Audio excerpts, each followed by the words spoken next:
உன் பேர் என்ன? ரோசாப்பூ. என்ன ரோசாப்பூ? அப்பா வச்சது. செடியா? இல்லங்க, பேரு. முழு பெயர்? அற்புதமணி ரோசாப்பூ. அதென்ன அற்புதம்? நடமாட்டத்துல பொண்ணுங்க, நடவடிக்கையில ஆணுங்க, தட் இஸ் தி அற்புதம். நம்ம பழைய ஆளு அப்படித்தான் கிண்டலா பேசுவாங்க. ஃபாதர் கொலையை பத்தி உனக்கு என்ன தெரியும்?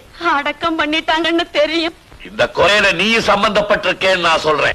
அம்மா, பீட்டர் அடிக்கடி உன் கடைக்கு தான் வருவான். அம்மா, அங்க உட்கார்ந்து நான் சதி திட்டம் தீட்டினீங்க. அம்மா, அவன் வேணுங்கிறவங்கிறதுக்காக அவனை நீ மறைச்சு வச்சிருக்க. போச்சு போச்சு போச்சு. 35 வயசோட வாழ்க்கை முடிஞ்சு போச்சு. சைக்கிள் கடையில சைக்கிள் கம்பிய பிடிச்சுக்கிட்டு இருந்தவ இப்ப ஜெயில போய் ஜெயில் கம்பிய பிடிக்க போறா. ஞானப்பிரகாச தேவசகாயம். யாரது? எங்க அப்பா. சாந்தமணி அதிசய ராணி. அது யாரு? எங்க அம்மா.